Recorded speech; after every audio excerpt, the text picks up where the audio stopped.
एक बार कुछ बंदरों को एक बड़े से पिंजरे में डाल दिया गया और वहां पर एक सीढ़ी लगाई गई। सीढ़ी के ऊपरी भाग पर कुछ केले लटका दिए गए। उन केलों को खाने के लिए एक बंदर सीढ़ी के पास पहुंचा।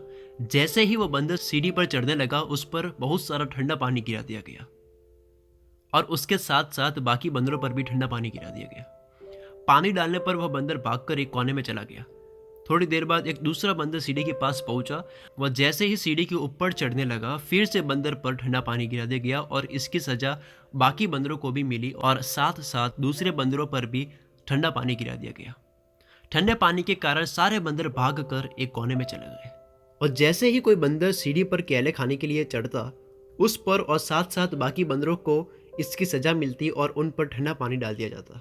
बहुत बार ठंडे पानी की सजा मिलने पर बंदर समझ गए कि अगर कोई भी उस सीढ़ी पर चढ़ने की कोशिश करेगा तो इसकी सजा सभी को मिलेगी और उन पर ठंडा पानी डाल दिया जाएगा।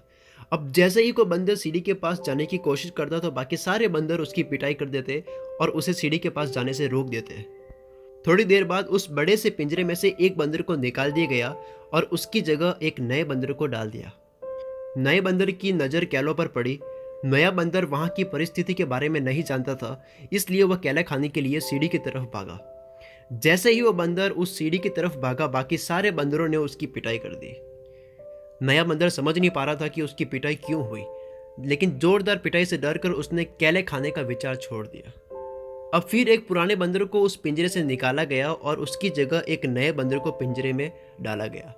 नया बंदर बेचारा वहां की परिस्थिति को जानता नहीं था, इसलिए वह केले को खाने के लिए सीढ़ी की तरफ जाने लगा और यह देखकर बाकी सारे बंदरों ने उसकी पिटाई कर दी। पिटाई करने वालों में पिछली बार आया नया बंदर भी शामिल था, जबकि उसे यह पता नहीं था कि यह पिटाई क्यों हो रही है।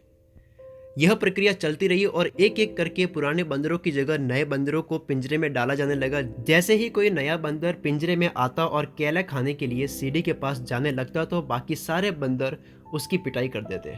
अब पिंजरे में सारे नए बंदर थे, जिनके ऊपर एक भी बार ठंडा पानी नहीं डाला गया था।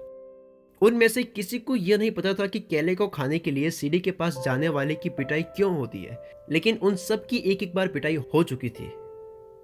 अब एक और बंदर को पिंजरे में डाला गया और आश्चर्य कि फिर से वही हुआ।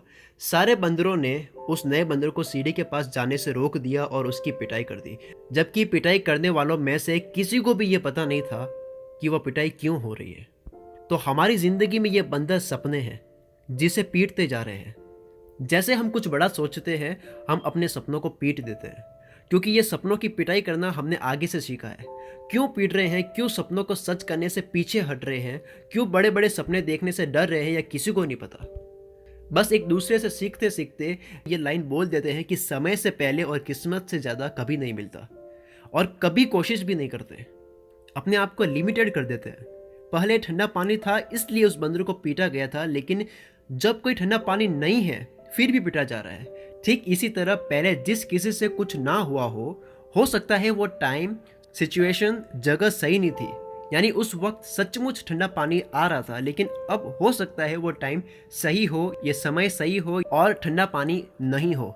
तो फिर इस वीडियो के एंड होने के बाद शुरू करो जो कुछ भी आप डर की वजह से नहीं कर पा रहे थे। जब कर लोगे तब आपको पता लगेगा कि अरे यार ये तो आसान था, यहाँ तो कोई ठंडा पानी नहीं था। वीडियो को शेयर कीजिए अपने सारे फ्रेंड्स के साथ में जो किसी न किसी डर की वजह से अपने काम की, किसी भी प्रोजेक्ट की, किसी भी चीज़ की शुरुआत नहीं कर पा रहे हैं।